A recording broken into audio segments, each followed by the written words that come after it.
بحق الحسن وأنت المحسن بحق الحسين وأنت قديم الإحسان وبحق 9 المعصومين من ذریة الحسین علیہم السلام.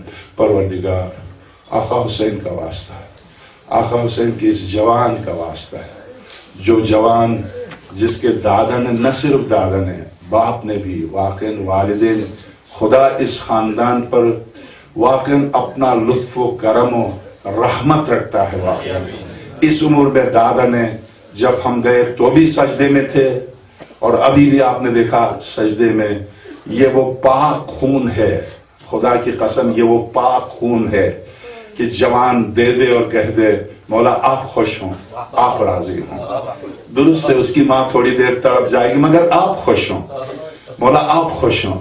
واقعاً یہ ہے ولایت، اسے کہتے ہیں ولایت کی منزل کی اولاد دے اور آقا سے کہے آپ خوش ہوں، میری اولاد آپ پر قربان، آپ خوش ہوں. پروردگار اس جوان کو تو شہدائے کربلا کے ساتھ مشہور فرما. اس جوان کی ماں کو، ان کے والد کو، ان کے دادا کو اور ان کے چاچا کو جو یہاں مجلس منعقد کی ہے اصغر رضوی، ان سب کو پروردگار صبر جمیل عطا فرما. پروردگار ہم سب کو توفیق عنایت فرما. تیرے حجت کے آنے سے پہلے ہم اس قابل ہوں کہ ہم اس مقطع و مذہب کے لیے کچھ کر سکیں، اس کی بقا کے لیے. پروردگار ہم سب کو توفیق عنایت فرما. میرے معبود تجھے واسطہ ہے تیرے اسم اعظم کا، جس کی وجہ سے آصف بن برخیہ نے ایک آدھے سیکنڈ میں بلقیس اور تخت بلقیس کو منگوائے. اس اسم اعظم کا واسطہ. پروردگار تجھے واسطہ ہے، تجھے قسم ہے مواضع نجوم کا، جس کے بارے میں تو نے سورہ واقعہ میں فرمایا انہو لقسم عظیم لو تعلمون. مواقع نجوم کی قسم، مواضع نجوم کی قسم بہت عظیم قسم ہے اگر تم سمجھو. میرے معبود جو قسم عظیم ہے وہی قسم تجھے دیتے ہیں. دشمنان علی و زہرا کو نیست و نابود فرما. پروردگار اس وقت کی یزیدیت کو تو نیست و نابود فرما. پروردگار درست ہے ہماری اولاد تیری راہ میں، تیرے حبیب کی راہ میں، علی اور اولاد علی کی راہ میں اگر ہم شہید ہوں تو بخدا یہ ہماری عظمت و جلالت ہے کہ ہم تیری بارگاہ میں حسین کی صف میں آ جائیں. مگر میرے معبود مگر یزیدیت کب تک؟ میرے معبود مگر فرعونیت کب تک؟ تو نے بنی اسرائیل پر احسان جتایا یہ کہہ کر میں نے فرعون کو غرق کر دیا. بنی اسرائیل میں نے تمہیں امن دیا، یہ میرا احسان ہے. پروردگار وہی احسان تو مکتبہ اہل بیت پر فرما. وہی فرعون کو جس طرح سے تو نے غرق کیا تھا آل سعود کو تو نیست و نابود فرما. میرے معبود آل سعود اس ملعون خاندان کو واقعاً ایک قطرہ گرا ہے شام میں، ایک قطرہ، زیارت النقطہ ہے اس کا نام، زیارت ہے حلب میں، خون کا قطرہ گرا گزرتے ہوئے قافلے سے، وہ زیارت بنی ہوئی خون کے قطرے کی. اس میں موصل میں ایک باب الحوائج کا سر اقدس جس پتھر پر رکھا تھا وہاں ایک قطرہ گرا ہے. وہ پتھر دیوار میں، وہ پوری عمارت بنی ہے موصل میں. وہ عاشور کو اس پتھر سے خون نکلتا ہے، زیارت بنی ہوئی ہے. ہر قطرہ جہاں جہاں کربلا سے شام تک گرا ہے ایک ایک قطرے کی زیارت گاہ بنی ہے. اگر گپ اندھیرا ہے تو زہرا کی قبر ہے. اگر جہاں میرے آپ کے 12 امام آدھی رات کو جا کے تڑپ کر روتے ہیں تو ماں زہرا کی قبر ہے. میرے معبود تجھے شہزادی کے شکست پہلو کا واسطہ ہے، تجھے زہرا کی عصمت و جلالت کا واسطہ ہے. اب دشمنان زہرا کو تو نیست و نابود فرما. ان کے نور نظر یوسف زہرا کے ظہور میں تعجیل فرما. ہم سب کا شمار تیرے حجت کے ساتھ دینے والوں میں فرما. ربنا آتنا فی الدنیا حسنۃ وفی الآخرۃ حسنہ وقنا عذاب النار بجاہ محمد وآل الاطہار. ایک مرتبہ سورہ ہم 3 دفعہ سورہ اخلاص کی تلاوت کیجئے گا جناب شہید اکمل ابن محسن رضوی کے لیے. بسم اللہ الرحمن الرحیم ایاک نعبد وایاک نستعین اهدنا الصراط المستقیم صراط الذین انعمت غیر المغضوب علیہم ولا الضالین. بسم الله الرحمن الرحيم قل الله أحد الله الصمد ولم يكن له كفوا أحد بسم الله الرحمن الرحيم قل الله أحد الله الصمد بسم الله الرحمن الرحيم قل الله أحد الله الصمد ولم يكن له كفوا أحد. تمام لاس اینجلس کے مومنین یہاں جمع ہیں اور تقریباً سبھی جمع ہیں. سب کی طرف سے میں بزرگوار ان کے دادا کی خدمت میں اور چونکہ مجلس پاکستان بھی جا رہی ہے ان کی والدہ کی خدمت میں اور اس شہید کے والد کی خدمت میں تعزیت پیش کرتا ہوں اپنی طرف سے اور لاس اینجلس کے تمام مومنین کی طرف سے. خدا ان سب کو صبر جمیل عنایت فرمائے. اور ایک درخواست اور ہے شہداء گلگت کے لیے ایک سورہ فاتحہ.